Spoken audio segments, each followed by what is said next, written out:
આદિવાસીઓમાં સૌથી વધારે ચર્ચાનું કેન્દ્ર એટલે કે ચૈતર વસાવા અત્યારે જેલમાં છે અને હવે મામલો સુપ્રીમ કોર્ટ સુધી જાય તેવું લાગે છે. આદિવાસીઓ કહી રહ્યા છે કે અહીંયા તો ચૈતર ચાલે, એક જ ચાલે, ચૈતર ચાલે. આ સ્થિતિની અંદર જેલમાં રહેલા ચૈતર વસાવા માટે હવે શું ઓપ્શન છે, ભાજપ હવે શું કરશે અને ચૈતર વસાવા માટે આમ આદમી પાર્ટીની નવી સ્ટ્રેટેજી શું હોઈ શકે છે, આ તમામ મુદ્દા પર વિસ્તારથી વાત કરવી છે. નમસ્કાર, હું છું મનીષ અને આજે અખાડામાં વાત ચૈતર વસાવાના રાજકીય ભવિષ્યની કરવી છે.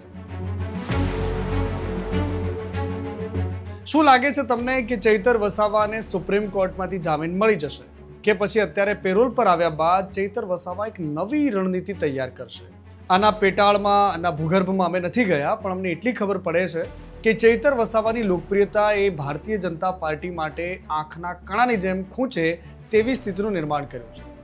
કારણ એ છે કે અનેક ઉપાયો શોધ્યા, અનેક તર્ક વિતર્ક, અનેક હથકંડાઓ અપનાવ્યા, તેમ છતાં પણ ભારતીય જનતા પાર્ટી આદિવાસીઓના કોઈ હીરોને શોધી નથી શકી જે પોતાની તરફ પોતાની આખી વોટ બેંકને લઈ આવે, જે એક માણસ જાય તો લાખોની ભીડ ભેગી કરી શકે એવું કરિશ્માઈ નેતૃત્વ ભારતીય જનતા પાર્ટી પાસે અત્યારે આદિવાસી બેલ્ટમાં નથી. અને આ જ ખોટને પૂરી કરવા માટે ભારતીય જનતા પાર્ટી ઘણા લાંબા સમયથી કોશિશ કરી રહી છે.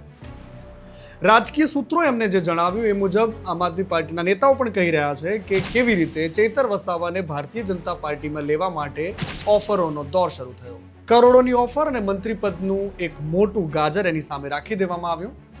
ચૈતર વસાવા ન ઝૂક્યા અને ત્યારબાદ આ પ્રકારની સજા થઈ હોય તેવું રાજકીય બેડામાં ચર્ચાઈ રહ્યું છે. ખાસ કરીને ભારતીય જનતા પાર્ટીના વિરોધી લોકો અને આમ આદમી પાર્ટીના સમર્થક લોકો અને ચૈતર વસાવાના સમર્થકો કહી રહ્યા છે.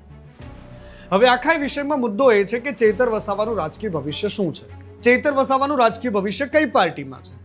આ તમામ સવાલો વચ્ચે એક મુદ્દો એવો છે કે ચૈતર વસાવા આમ આદમી પાર્ટીમાં કેટલા લાંબા સમય સુધી રહેશે. ઘણા બધા લોકો એવું પણ કહી રહ્યા છે કે બીટીપીમાં તૈયાર થઈને આવેલા ચૈતર વસાવાને ફરી એકવાર જો આમ આદમી પાર્ટીથી આ વખતે સપોર્ટ કેવો મળે છે, આમ આદમી પાર્ટી જ્યારે ચૈતરના જેલવાસમાં કેટલી સાથે ઊભી રહે છે એના પર નિર્ભર કરે છે. કારણ એ છે કે ચૈતર વસાવાની ગળગુથી, જે રાજનીતિક ગળગુથી છે, એ છોટુ વસાવાએ આપેલી છે. છોટુ વસાવાની સાથે રહીને તેમણે રાજનીતિના પાઠ શીખ્યા, મહેશ વસાવાની સાથે રહીને મૈત્રીભાવ સાથે ઘણું બધું શીખ્યા અને એ જ ચૈતર વસાવા જ્યારે રાજનીતિમાં આવ્યા તો સરકારી નોકરી છોડીને આવ્યા. હવે શું થશે ચૈતર વસાવાનું?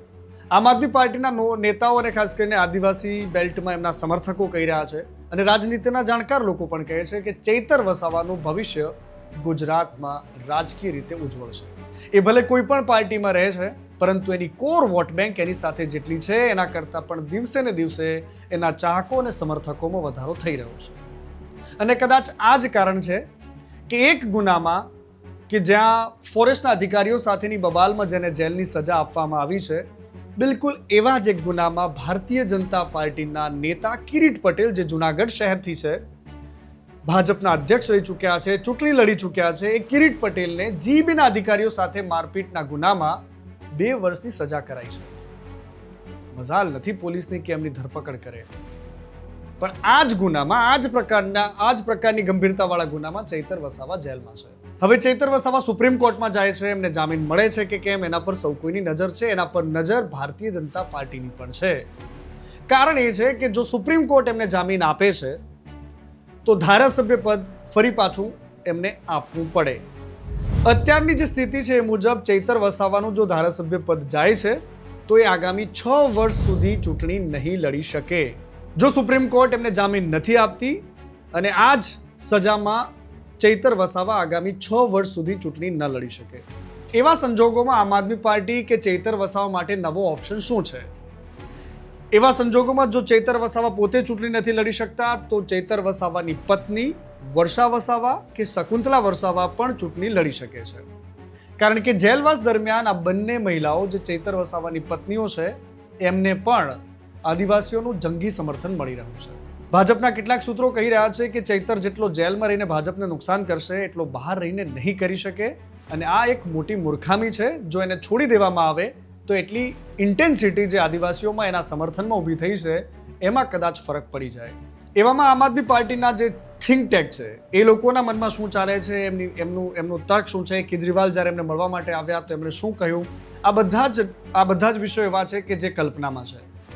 પરંતુ ચૈતરને જો જામીન નથી મળતા, અત્યારે જો જેલવાસ એનો લાંબો ચાલે છે, તો બિલકુલ સાફ છે કે ચૈતર વસાવા વધારે આક્રમક થઈને જેલમાંથી બહાર આવશે અથવા તો વધારે ડેમેજ થઈને બહાર આવી શકે છે. પરંતુ ચૈતરની પ્રકૃતિને જોતા એવું લાગે છે કે ડેમેજ થવા કરતાં વધારે આક્રમક થાય તેવું લાગી રહ્યું છે. એની પાછળના બે તર્ક છે. એક તર્ક છે કે જેલમાં રહીને ચૈતર વસાવા આમ આદમી પાર્ટીને આદિવાસી બેલ્ટમાં વધારે મજબૂત બનાવી શકે છે. જે આપણે વ્યવહારિક જીવનમાં કહીએ છીએ ને કે હાથી જીવતો લાખનો મર્યો સવા લાખનો, એમ નેતાઓ માટે પણ જો એ નેતાનું કરિશ્મા એવી જબરદસ્ત છે, એ નેતા પાસે લોકોનું જન સમર્થન છે, તો એ જેલમાં હોય તો પણ એની સાથે જનજોડાવ, લોકોનો સંપર્ક અને લોકોનું એક સેન્ટિમેન્ટ જોડાય છે, એમાં કોઈ બેમત નથી. અને આ જ કારણ છે આટલો લાંબો સમય જેલમાં રહેવા છતાં પણ ગુજરાત સરકારે, ગુજરાતના વિધાનસભાના અધ્યક્ષ શંકર ચૌધરીએ એમને હજુ પણ ધારાસભ્ય પદેથી રદબાતલ નથી કર્યા. કારણ કે જો ધારાસભ્ય પદેથી એમને જો કાઢવામાં આવે છે તો 6 મહિનાની અંદર ફરી એકવાર પેટા ચૂંટણી થાય અને દેડિયાપાડા જીતવું એ ભારતીય જનતા પાર્ટી માટે માથાનો દુખાવો છે. કારણ કે જો ચૈતર વસાવા બહાર હોવા છતાં જ્યારે ભારતીય જનતા પાર્ટી 2022માં આપણને ખબર છે કે 156 સીટો જેટલી જંગી બહુમતી સાથે સરકાર બનાવે છે, જે ન ભૂતો છે, ભવિષ્ય તેની ખબર નથી. આટલી જબરજસ્ત લીડ મળવા છતાં પણ નર્મદા જિલ્લામાં કે જ્યાં આખા દેશ અને દુનિયાનું આકર્ષણ એવું સરદાર પટેલનું સ્ટેચ્યુ બનાવ્યું છે, જ્યાં આખા દેશ વિદેશના નેતાઓ જ્યારે આવે છે તો સરદાર પટેલની પ્રતિમા જોઈને એમની છાતી ગદગદિત થઈ જાય એવી ચકાચોંધ છે. પરંતુ એ જ નર્મદામાં ભારતીય જનતા પાર્ટી દેડિયાપાડામાં હારે છે, એ જ નર્મદામાં જિલ્લા પંચાયત હારે છે. અને આ જ કારણ છે કે હવે ચૈતર વસાવાની સાથે ભાજપે કેવી રીતે પેશ આવવું એ સમજમાં નથી આવતું. તમને શું લાગે છે કે શું ચૈતર વસાવાને સુપ્રીમ કોર્ટમાંથી જામીન મળશે કે પછી ચૈતર વસાવાની જગ્યાએ હવે ધારાસભ્ય પદ જશે અને પેટા ચૂંટણી આવશે? એમાં શું થઈ શકે છે? તમને શું લાગે છે? કોમેન્ટ બોક્સમાં જરૂર લખજો.